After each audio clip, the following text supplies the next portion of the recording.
All right, item 4:15, I'm going to call the meeting to order. Would you please rise and join me with the Pledge of Allegiance. Pledge allegiance to the flag of the United States of America and to the republic for which it stands, one nation, under God, indivisible, with liberty and justice for all. Thank you.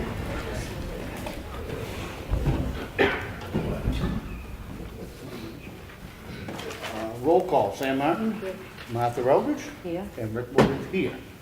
First order of business, I obviously want to welcome Martha to the board.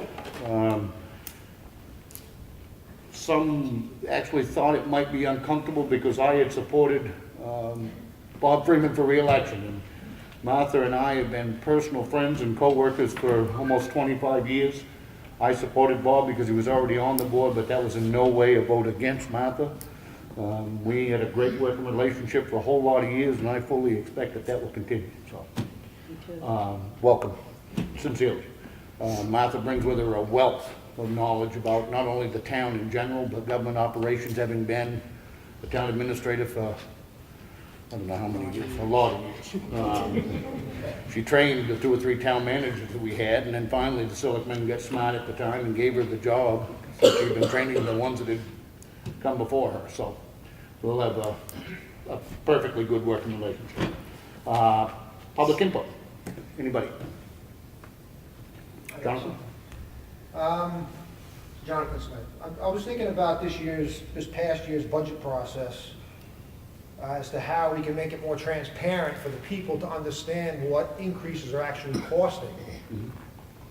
I mean, nowhere on our budget lines do we reflect what the cost per thousand increase each line item would be to the budget. Now, I know these things are offset by revenues, I get that. But for example, I mean, this is at the end of a town meeting, we added 17,000 to the budget for the lines. Right. That equates to 2.63 cents per thousand added to everybody's tax bill for that 17,000. It's just simple math, 646 million in valuation, it's just a simple formula. Yeah. So what I'm getting at is if, like, whatever I don't remember the numbers, but the selectman office increases by exponential amount, we should put an actual figure on that to show how it's gonna affect your tax rate, as opposed to just a dollar number.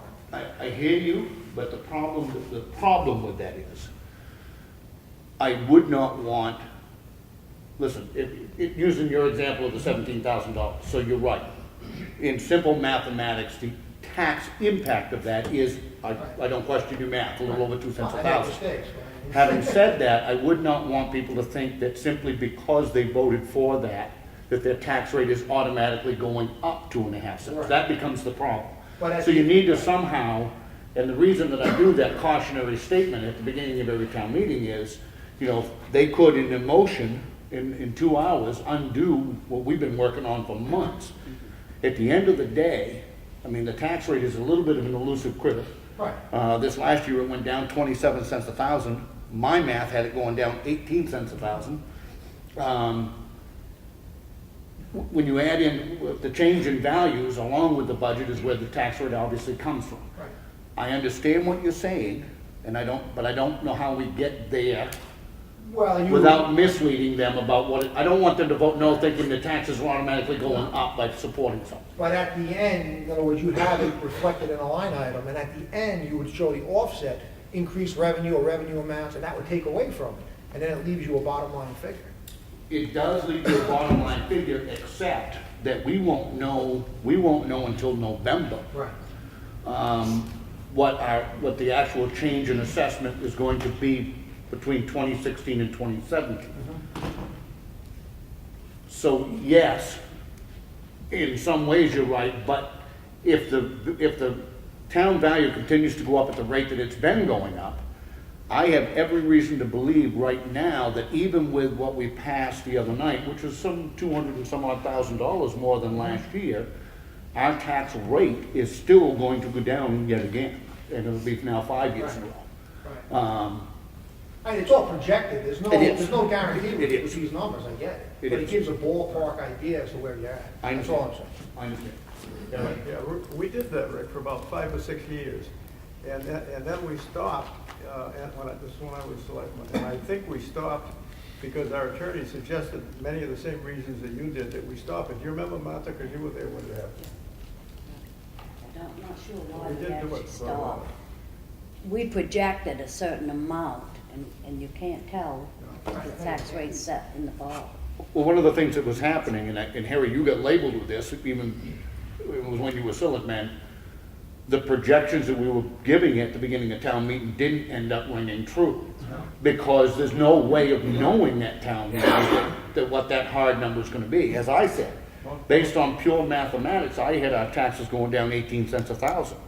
Well, because of unforeseen revenue, it ended up going down 27 cents a thousand. I knew it was gonna go down, but I was off by 9 cents per thousand. So that becomes the difficulty in predicting it in March when so much of the information that's really needed doesn't come until November. But the flip side to that is if revenues didn't go up or valuations didn't go up, it could go the other way. It So could, absolutely. and that's my point, so it gives people an idea as to what the value is, as opposed to just, well, we don't know. Yeah, I hear what you're saying, but I think, well, like this last year, to be honest with you, I would rather be 9 cents low than 9 cents high. I mean, I believed it was going down 18, it ended up being 27. I would have hated to have said it's going down 27, then had it only go down 18. And you're absolutely right. Much of what we know about the trends, for instance, we have a general idea based on the number of building permits that are being pulled, et cetera, that the town's value is gonna go up. So as long as the town's value goes up at a rate that is more than what we go up in the budget, then the tax rate will continue to go down. There are no guarantees, but I understand your point, I'm not sure how we get there. Because so much of the information that you need doesn't come until November. Somebody else in public input? I have a question. Sure. And I don't want to sound like a crazy person because I keep bringing up the water system. But the other night when we were at town meeting, we put $40,000 into, or excuse me, what's it, 40,000 or 25,000 into the clerk's budget for taking care of the water system. No, it wasn't that much. It was, we are reimbursing, I think it's 15,000, 10,000. So right now, we increased the tax collector, town clerk's budget increased by $10,000. And that's the cost associated with them doing not only the collections, which they had been doing, but now the billing as well. Right. And that money will be offset by a revenue from the water and sewer department for the same amount. Okay, that goes to my question of, can you do that? Yes. Is that not commingling the funds? It's not coming with the funds. It's no different than we were paying in the past. We had a part-time employee over there that was almost $40,000 a year doing that function. We eliminated that, and now the water system pays. It would be commingling if it wasn't for the reimbursement. But it's not recorded as a reimbursement, so you raise the amount that the town pays to the clerk's office. We have to raise it in order to It expend gets it. billed to the water and sewer department, and the But water don't and you sewer. just put that on the budget item for the water and sewer, not on the town? No, because we have to appropriate it in order for it to be spent.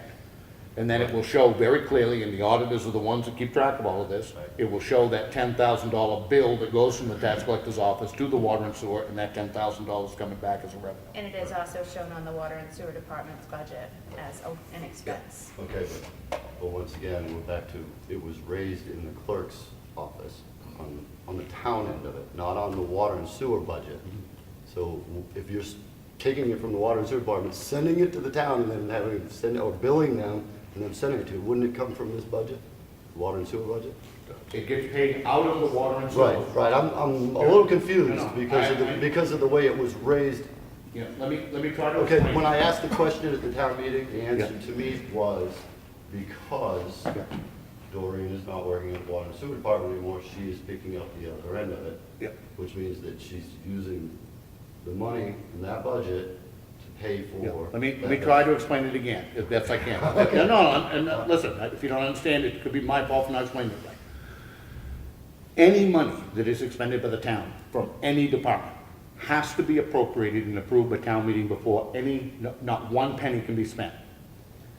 We, Board of Selectmen, asked the town clerk's office, because they had been doing the collections, if they would be willing to take over the billing as well. This was all part of that transition from the private water system to the, back to the, not private, but from the precinct-run water system back to the town-run system.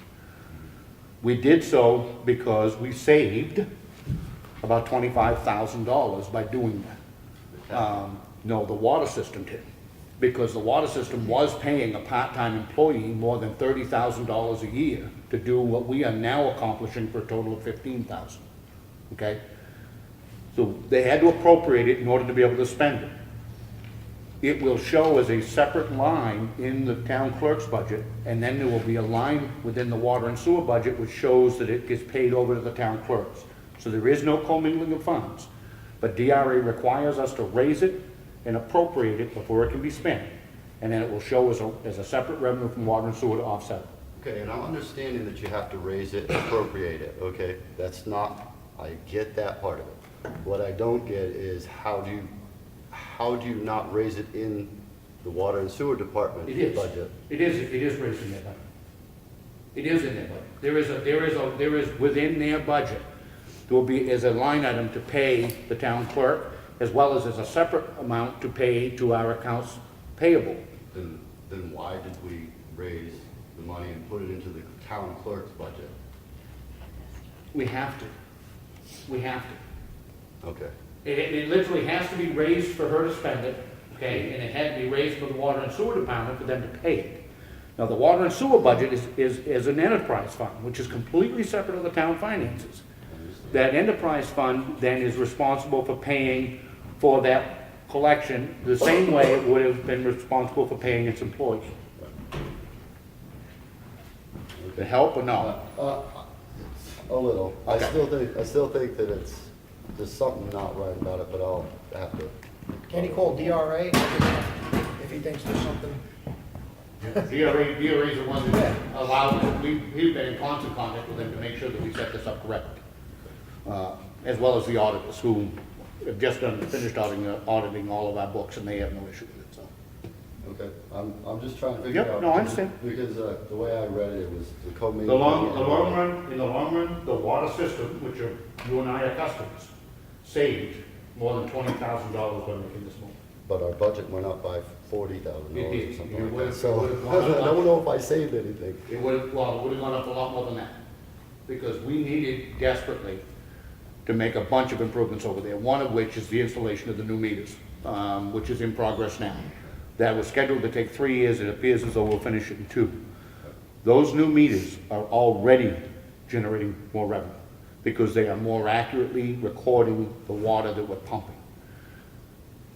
The problem with the water system hasn't been, and it could be, but it hasn't been the number of customers. It's been that we've been only able to bill less than half of the water that we were pumping. A great deal of it was going out in leaks, which they have identified and have stopped some huge ones. But the other half of that equation was that the meters are not accurately reflecting the water usage of the customers. Well, until you get those things settled, we brought in a consultant who was, I thought, excellent. I mean, able to provide us a lot of insight. But until we get to the point where we're accurately billing for a lot more than half of the water that we're pumping, I mean, that's not pumped without a cost. I mean, you got electricity and then the pumps and the chemicals and half of which was going into the ground or out people's faucets that was not being measured. Now, once we get that situated, then we can begin to really look at how we need to generate revenue, not only to run the system, but to take care of those long-term maintenance things that we all know are coming.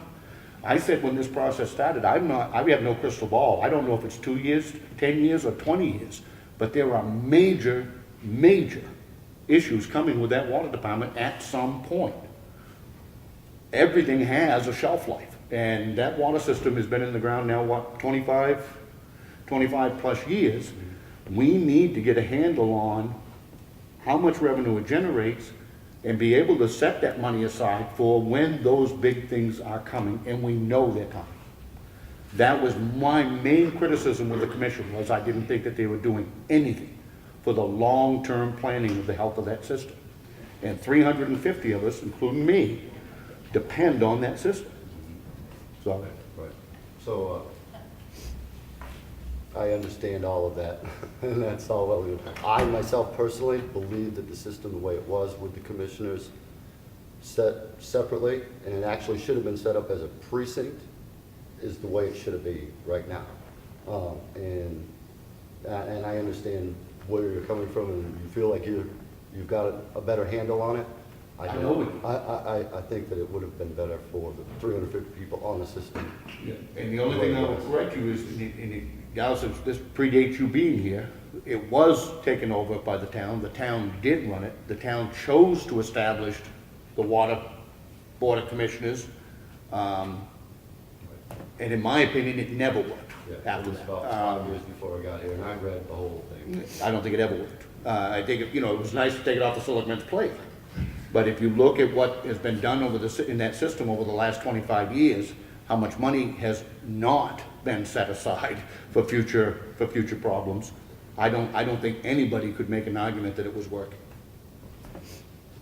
So, Well, okay. The budget was $40,000 less than it is now. it was, but they also had meters that weren't recording how much water was being pumped. Somebody else? I got one more thing on the whole water. Yeah. Might as well stick with that. I had asked a question at both budget committee, I think at one of the selectmen meetings, regarding how our water rates compare to other areas around us. So I just did a little research to adjoining systems. So Lake Region Water is one of the biggest. They have 1,800 customers, 19 systems. Our water rates are 32% less than theirs as they sit now. Right. So then I looked at the Wolfboro, which has a pretty decent sized system. Our rates are 37% less than Wolfboro's system. My point is, I know you're going in the right direction, and I applaud you for what you're doing with that. To get that capital reserve count to where it needs to be, at some point, the rates are gonna have to go up. I mean, especially, we're close to 40% less than surrounding Yeah. systems. And these are big systems. Yeah. You may be right and you may not be right. The biggest thing, again, the reason that we've concentrated on the meters is because, and this consultant said, until when you're only collecting revenue based on 50% of the water that you're pumping, you can't make an informed decision about what you need for a rate. You just can't. The moment these meters are complete, and I say the moment, with a few months under the belt, with the meters being complete, so that we have a better handle on exactly what we're pumping, exactly what we're billing for. They've identified some huge leaks. I'm sure there are more leaks, Bo, out there on the system someplace, we know, and we're doing the steps necessary to continue to find and identify and correct those. Then we absolutely need to look at the rate structure. I'm not convinced yet it has to go up. If we generate the amount of revenue that we think is possible simply by replacing these meters, that may well generate enough money to build up those capital reserve accounts. We all recognize that those capital reserve accounts need to be built up. This is, again, we're talking about the future problems that we know are coming. Until we get the meters in place and get an accurate billing, we couldn't even have the discussion about what to do with the rates. The rates do need to be looked at. I'm not yet convinced they have to go up. We'll see. Once we get the meters in place, we'll see. I think we're going to generate a lot more revenue than what we've been generating. I really do. We've got some people who are getting a little sticker shock on their water bills because they're a little concerned that all of a sudden they're using so much water. I don't think it's a case of using any more water. I think they're just now accurately tracking how much water they were using. So, we're working on it. Anybody else under public input? The water meter, the new one's gonna go more accurately as far as per gallon or per 100 gallons, or? They are. The previous meters tracked per 1,000. The new meters are per 100. And again, the meters, in most cases, were 25 years old. They would just had outlived their life expectancy. So now they're going to be tracking for 100 gallons. It's a more computerized system. We're not billing per 100. We're not, correct. We're billing per 1,000, but we can read. Closer. Yeah, we can read down to 100 gallons or actually lower than that. But we're still billing at 1,000. Right. Wow. But a lot more accurate. Yeah. That's what I mean, the technology and meters, what we're putting in now versus what was available 25 years ago. Anybody else have anything else under public input? Okay, we'll start into the red folder. Oh, that's right, sorry. I make a motion, we elect Rick Morgan chairman. Second that. The motion made and seconded. This is the year I'm actually supposed to do it. I wasn't supposed to do it last year, but Bob opted not to, so, all in favor? Aye. Aye. Opposed? You're in. Okay. We have the minutes of the Selectmen's meeting, which occurred on Monday, March 12th. I make a motion to accept them as printed. Second. All in favor? Aye. Aye. You abstaining, no? Martha obviously wasn't here, so.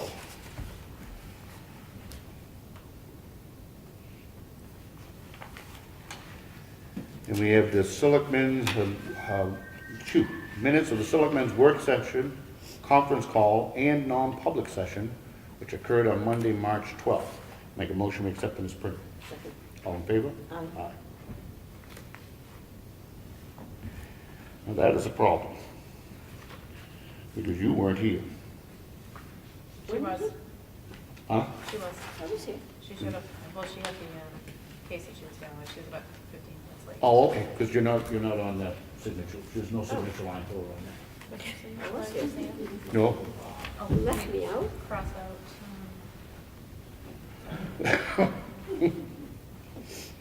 Want to sign this? Next, we have the check voucher totals. Payroll for week ending 3/17. The taxes and benefits was $61,406.98. We had accounts payable for week ending 3/10 in the amount of $64,672.90.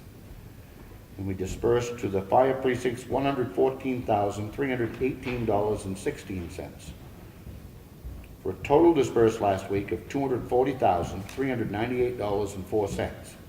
Additionally, we had accounts payable for water and sewer, which we track separately, in the amount of $17,085.14. I make a motion we sign.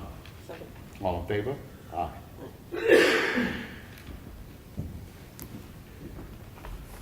These again are just the check voucher totals. Every bill is reviewed and coded by the department head, then it goes to finance. Then it is reviewed and initialed by the selectmen before it gets to this point. There is a multi-tier review.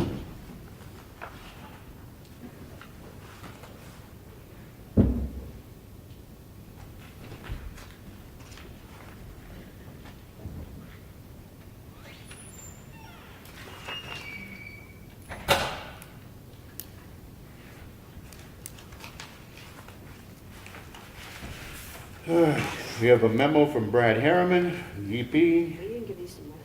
I didn't, because she didn't actually approve any of Oh, those that's right. bills, so I wouldn't think you'd want to sign last week's. Right. She would start coming this coming week. We got a memo from Brad Harriman regarding the Whittier Covered Bridge Wetlands Permit. Attached, you will find the approval of the Whittier Covered Bridge Wetlands Permit of a special note as item 17, which Brad highlighted for me, which states there will be no compensatory mitigation required. Correct me if I'm wrong, Brad, but this was the last hurdle. Now it goes to final review at DOT, and then it goes to bid. That's right, And that is for the final phase, which is to put the bridge back across the river. that's right. Yippee. We're getting closer. Huh? We're getting closer. We're getting closer. This is a form letter which we needed to redo to add Martha to it. It's dated, it's titled Dear Property, Ossipee Property Owner. This is for people who have done timber cuts. Our records show that you submitted an intent to cut timber for tax year 2017 through March 31st, 2018. We have not yet received a report of cut on your timber operation. If your cut is complete, state law requires you submit the report of cut within 60 days of completion or by May 15th, whichever comes first. If your cut is not yet complete, you may request an extension. If your cut will be complete before June 30th, you, the owner, can request in writing an extension of your current intent to cut from the selectmen prior to April 1st. The report is then due August 15th. If you intend to cut more timber and cannot complete the cut by June 30th, you must close out your current intent to cut by filing a report of wood harvested through March 31st, 2018, and then submit an original intent to cut timber for tax year 2018 to 2019, which gives you a new year to complete your operation. Failure to respond with a report of cut or a letter requesting an extension may result in doomage, which is twice the amount of tax being assessed on your operation pursuant to RSA 7912. Thank you for your cooperation, and it will be signed by the three of us. I make a motion to sign it. Second. Any discussion? All in favor? Aye.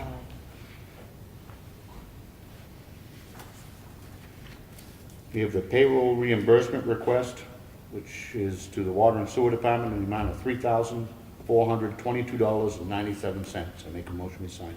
Second. All in favor? Aye. Aye.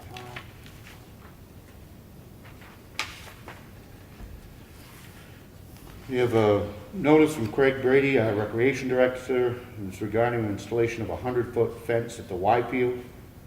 The purpose of the fence is to replace what is currently a snow drift fence in right field and to provide a safer barrier between the baseball field and an access road that runs parallel to the field. After receiving quotes from fencing companies, McGuirk Fence Company out of Wolfboro was the cheapest at $3,815. This was $205 cheaper than the next closest quote. I recommend that McGuirk Fence Company installs the fence. I make a motion we approve. Second. Any discussion? Yep. All in favor? Aye. Aye.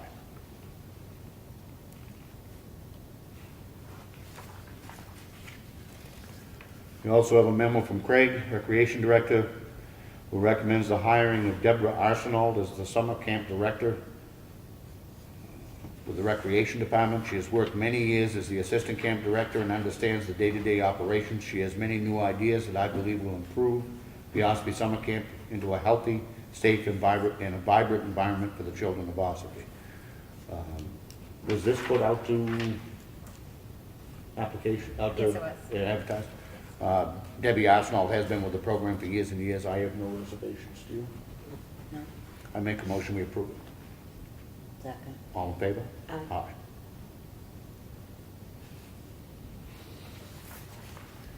We have a contract for use of facilities, Jerry Eldridge, for a birthday party, April 7th. Schedule's been okayed by Craig, deposit's been paid.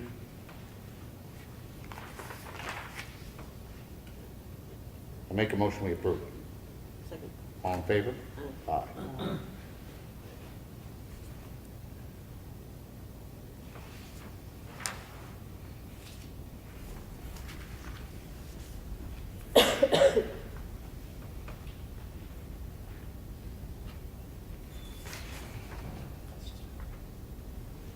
This is a second form letter to be redone, and this is on the same thing. It's on the response. It's Dear Ossipee property owner, we have not received any response to our letter dated March 19th regarding a timber operation, and it simply notifies them of their, a second letter for notifying them of their obligations under the law. I make a motion we sign. Second. All in favor? Aye.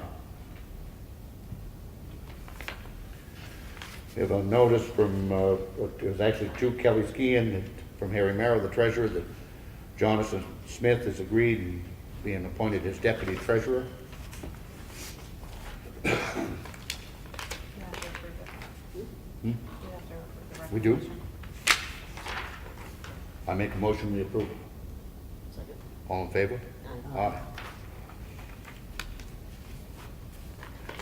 We have a timber report, has to be signed in two places now. This is on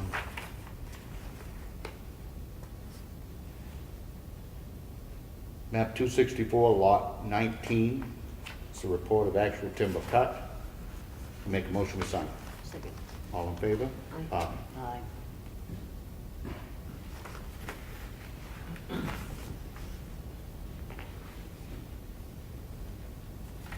It may seem like we're blowing through some of this, but we've all independently had an opportunity to review all of this prior to the meeting. Letter from the Ossipee Public Library, Maria Moulton. Dear Selectmen, the Library Board of Trustees recommends that the Board of Selectmen appoint Dolores Connolly, who has expressed her willingness to serve as an alternate trustee for a one-year term. Thank you for your consideration. Is she the other person that ran for the seat? Yes. She is, okay. So, I have no issue with this, do you? I don't. I make a motion we approve it. Second. All in favor? Aye. Aye.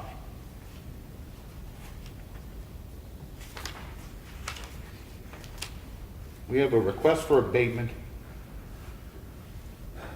This is on map 38, lot 5. It's a Gappy Ministries.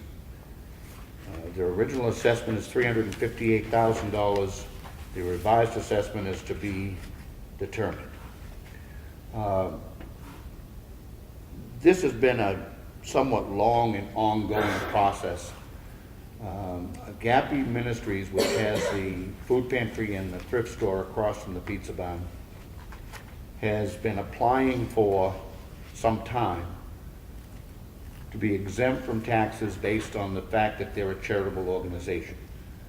It was the opinion of our assessor that they did not qualify, they did not meet the requirements by law.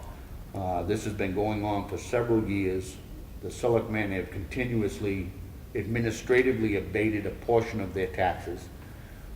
This finally went to the Board of Land and Tax Appeals, and they in fact agreed with the town that they are not entitled to a tax exemption.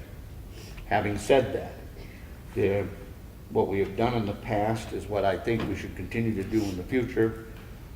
That building, which is the old strip mall, there is a small portion of the end of the building which is a chapel, and I believe that we should continue to administratively abate the taxes on the chapel. The center section of the building is where the food pantry is, and I believe that No, we it's should... on the left. All right, you're right. The center portion is where the thrift store is, and then the left-hand side of the building is where the food pantry is. The selectmen have now for several years abated the portion of taxes on the food pantry under the belief that it does a good service to many Ossipee residents, and I don't think that that should be arguable. So I'm going to make a motion that we continue to administratively abate the assessed portion of the building that is the chapel and the food pantry, but that they must comply with paying their taxes on the rest of the property as per what the Board of Land and Tax Appeals said. Second. Any discussion?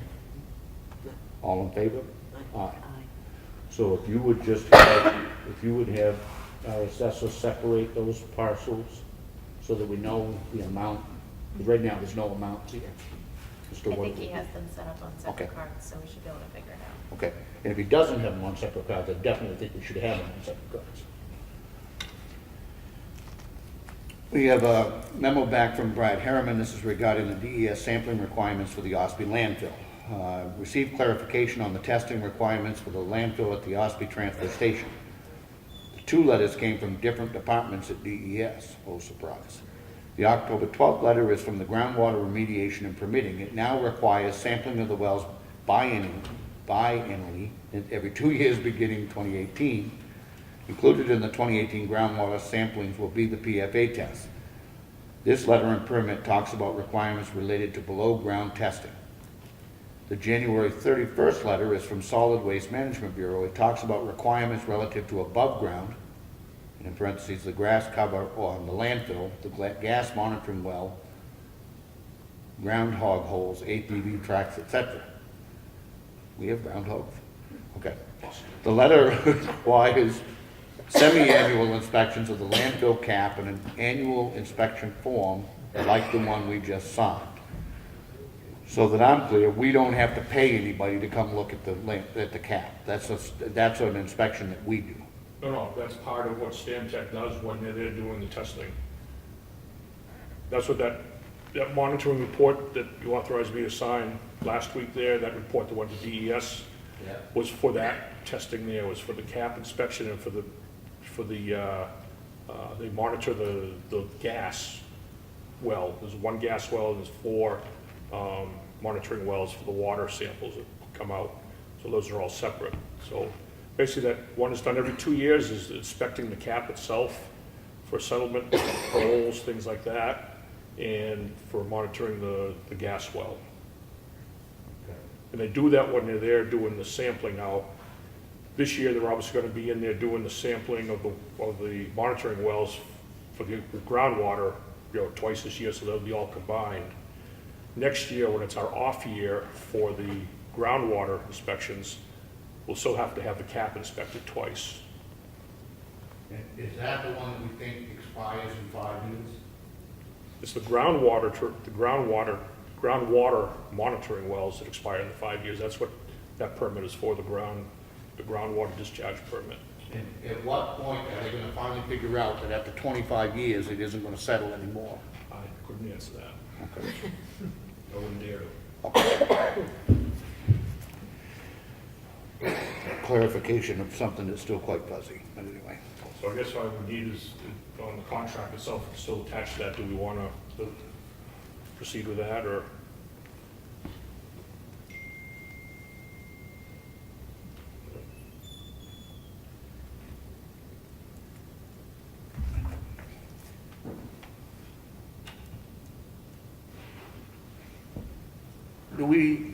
Do you think it would be worth pursuing?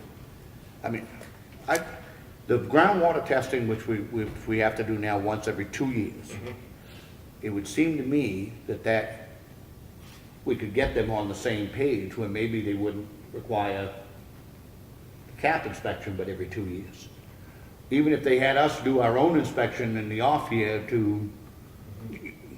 would it be worth pursuing? We can ask the question. I think for this year, obviously, they're going to be here doing the groundwater monitoring, so And they can do it. they will do it. So during this Then they're course, not gonna be back to 2 years to do the water, groundwater. again, that's right. But yet, we're gonna still have to pay this company to come in and walk over that top of that cap and go, we have no groundhogs. Yeah. Last thing I know, we don't have any groundhogs. We probably still have to have them come in and test our gas well, though. That's part of that.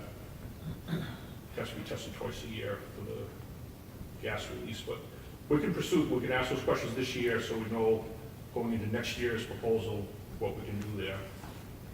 I just think at some point there needs to be, I mean, after so many years, it would seem to me that if it's tested clean and there's been no settling, that at some point we would get to the point where we wouldn't have to pay somebody to come tell us what we already know. Is it methane gas? I believe, yes. I believe, yep. Has there been any positive? Everything that's been tested has been within the parameters they set. We haven't had nothing ever come, above any of the limits. I'd say you can check that with a lighter, but that might not be a good idea. Don't think so. I guess for now, we don't have much choice. I mean, it is required. For purposes right now, I make a motion we approve the current contract. Second. All in favor? Aye. Aye.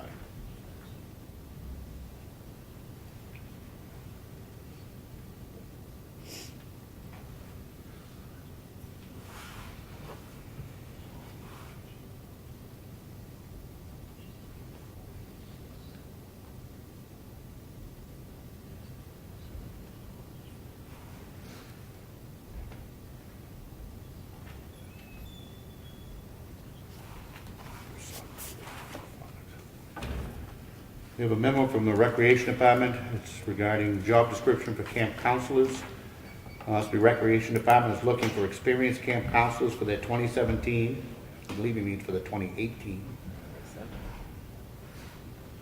summer fun camp. Camp starts June 25th and ends August 17th with one training day prior to the start.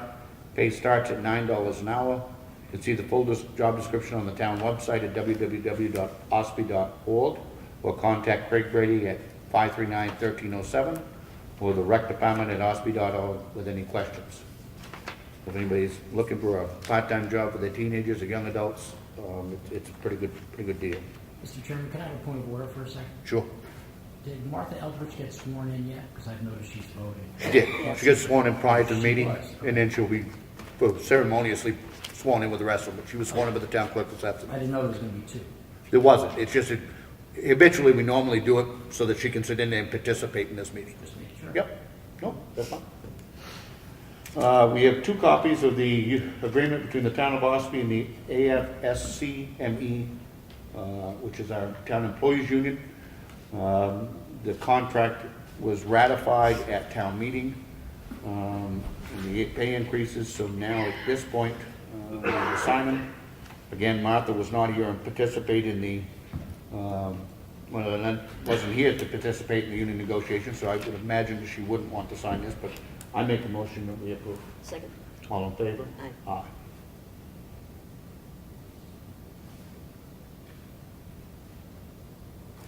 And there's just two copies, one which they will have and one that we will have.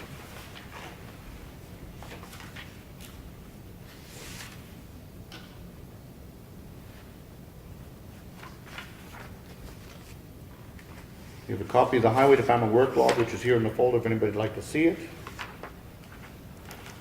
You have a notice of decision from the, I guess it's planning board, case number 18-1-B. Michael and Dana Cousins, it's on a, okay, it never says so. It should be up in the letterhead. Okay, sorry. CBA. They were granted a variance from Article 23.3 of the, regarding structure within 25-foot setback. See if anybody'd like to look at it. We have a memo from Care Plus, who's our ambulance provider. Attached, please find the Quarter 4, 2017 maintenance records. Sorry for the delay. Our fleet maintenance is their hands full with inspections for the first of the year. They are required under the contract to provide us proof of all of the maintenance reports on all of the ambulances which serve the town, and they've done so.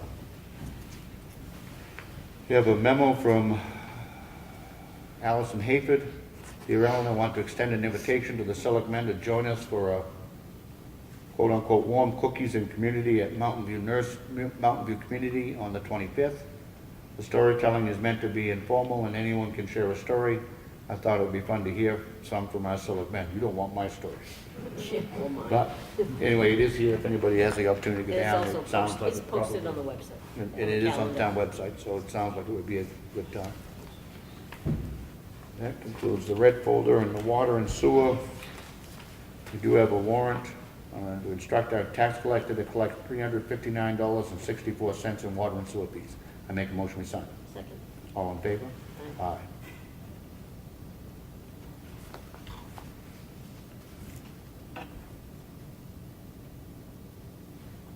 Under old business, intersection of 28 and 171. Anything, Brad? No. Covered bridge we've talked about. Anything new on the sidewalks? I see we got a small bill from White Mountain Survey, so I assume they're working on it? Actually, that bill wasn't for the sidewalk Okay. thing at all. That was for a different item in town. I haven't talked to White Mountain this week at all to find out if they've started the work on it yet or not, but I'll keep talking to them periodically and keep you informed of that. Okay. Also under old business, this is the building maintenance issue. We had talked about trying over the winter to paint the inside of the gym. Winter is escaping us. Now that we're through town meeting, now that we've got the new floor down, I think we ought to proceed with putting out the bid to paint the walls. I know we've got so far as picking colors. Yeah, I'll get together with Steve, we can put together some specs for it and Yep. get it out to bid. We'd like to get that moving now. Yep. Not that sort of- Don't forget me when you do it. Well, you know, what we decided to do is to paint the entire inside of the gym, this old paneling, and paint it gray with a blue trim. Which would- Yeah, we're gonna have to do some filling and. We will, but to go with the new floor, I think it'll really spruce the gym up a lot from what it has been. This paneling, I don't know, we didn't have any idea how. Davison. Huh? Lloyd Davison. A long time, anyway. So, we think it would be a pretty significant facelift to paint it and redo the trim and make it a little bit brighter. So, I'd just like to see us get started on that. Anything else on the old business? Anybody? New business. We have selectmen's representative of boards and committees. There are several of the town boards and committees that the selectmen have a representative on. I've been doing the budget committee for the last 5 years. I'd kind of like to continue to do that I'll one. nominate you for the budget committee. All in favor? Aye. Aye. Planning board Sam, I know currently you're doing the planning board, but I understand you might wanna, I want to move to zoning board, so I'd nominate Martha for planning board, please. Yeah, I'll do it. okay? All in favor? Aye. And the zoning board of adjustment, I'll nominate Sam. Second. All in favor? Aye. Aye. Safety committee is one that I have a difficult time getting to, Yeah, only you because vote I'm as- working. It's the first Thursday of a quarter at 1 o'clock. Right, and it's during welfare hours, so I can't. Something you could do, all right? Well, Martha will do the safety committee. Next, I have board commission vacancies. I actually have had a couple of conversations with people on election day, actually, who may or may not be interested in filling some of the vacancies that we have on these boards and commissions. One of them was interested in doing the Conservation Commission, and she asked me, she said, what do they do? And I said, I don't really know. And I don't mean that to sound funny, but I don't know all of what the Conservation Commission does. I mean, I know they review the intents to cut. I know what the Budget Committee does because I've been actively involved with that. But what I'm thinking is that on some of these vacancies, we need to come up with at least a short description of what it is that they do, what the time requirements are, because some of I can them, tell you what they do. They manage our conservation lands. They walk them, they make sure that the boundaries are right, they make sure there's no buildings on them. So that's one of the things that they do. They review wetland permits. yeah. But what I'm saying is, in order for, it's all well and good that we have these vacancies and we keep putting out a plea for people to do it, but what are we asking them to do? I'm suggesting that maybe we ought to have just I don't think it needs to be a full job description like we have for employees, but a decent description of what it is that the individual board does, what the time requirements are, because for instance, like the Budget Committee isn't anywhere near as labor intensive as is the planning board. So I think we need to try to better delineate what it is that we're asking them to volunteer for. So I'm gonna suggest that we get together, Ellen, if you could pull together just a one paragraph of, you know, how often they meet, those types of things, and then we can get that on the website. Because we've got some vacancies that need to be filled. We had 2 positions on the Budget Committee that nobody filed for, nobody ran for. It's all right now, but come September, when we go back into budget review, we really need that full Budget Committee. I know there's a vacancy on the Planning Board. There's at least one on the Conservation Commission. I think the library is currently full. Do you know if they, right after town meeting, usually some write-ins, do you write to the people now to see if they let them know they were written in, and is there any interest? Yeah, I know they have in the past, and we can check, but I'm gonna presume that Kelly has. And I know we had one write-in for instance, for supervisors, a checklist, which she actively Yeah. campaigned for and got. But I think we need to maybe do a better job getting the word out about what it is that we're asking people to volunteer for. Not that it's not on the website, I- or his meetings. I get that, but I don't think it's, I mean, I think get it. it's worth the effort to try to see if we can get, we need to get those positions. We had filled. a strong write-in for Budget Committee, and that person refused. Okay, so, yeah. But the Budget Committee is one that's not an overly labor intensive. I mean, it is in September, October, November. But, so, we do have several vacancies, and if anybody is interested, we really do need to get some of them filled.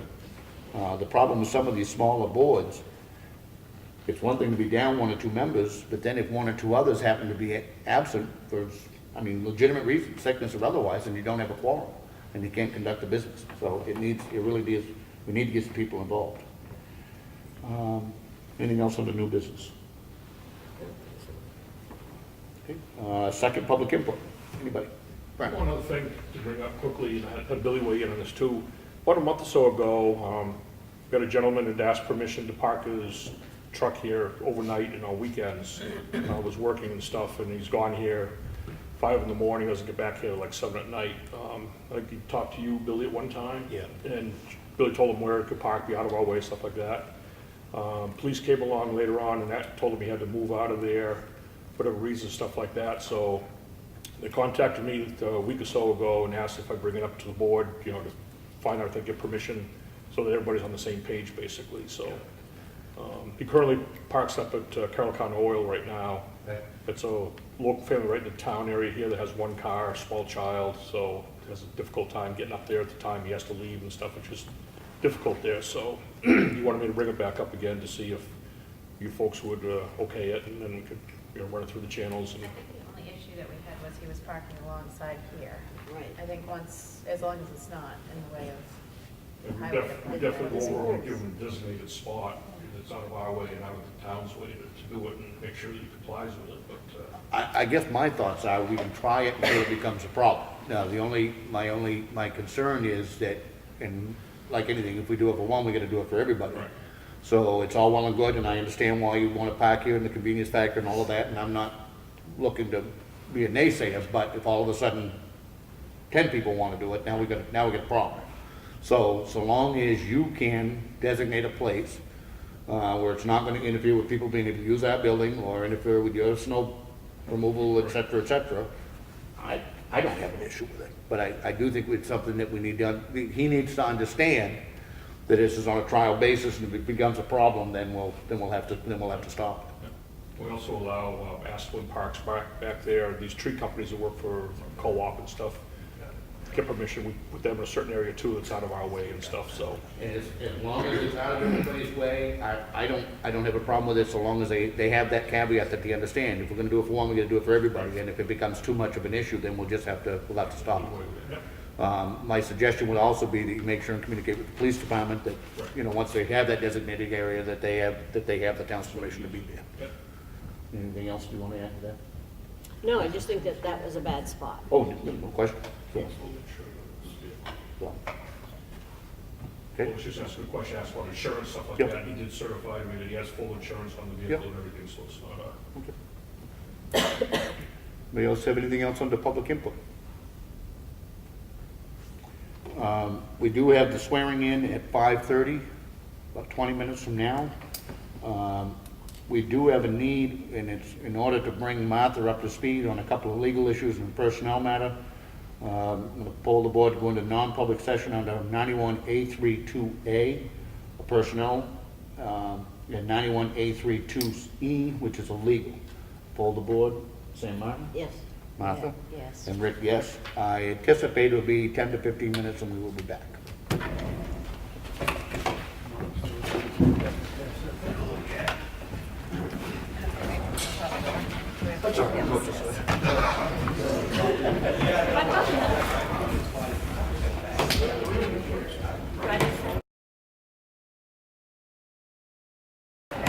Okay, we reconvene the public meeting. We did just meet in non-public session under RSA 91A32A and 2E, both the personnel and the legal matter, and I make a motion to seal those minutes. All in favor? Aye. You have to state the reason, please. Excuse me? State the reason. Well, they're legal and personnel. Yes, but we're sealing them because it would. Well, one would be, the legal side, it would put us at a disadvantage, obviously, for negotiating. I don't know if I have to go past that, I don't. I do have a recommendation. Sure. You don't have to do it, but what other boards are doing is they're saying session 1, session 2, session 3, etc. And that's so if you're talking about one item, session 1, and those are sealed, they stay sealed. But if there's something else you're discussing, session 2, but they can be released, then somebody like me can come in and ask for them specifically, rather than having you have them in one bunch. And then for the future, it's just nice to see that session 1, 2, 3, 4, so it's kept separate. It's just an observation. I like that suggestion, it's one that we may well implement. Anybody else have anything before we adjourn? Motion adjourned. I'll second it. All in favor? Aye. Aye. Thank you.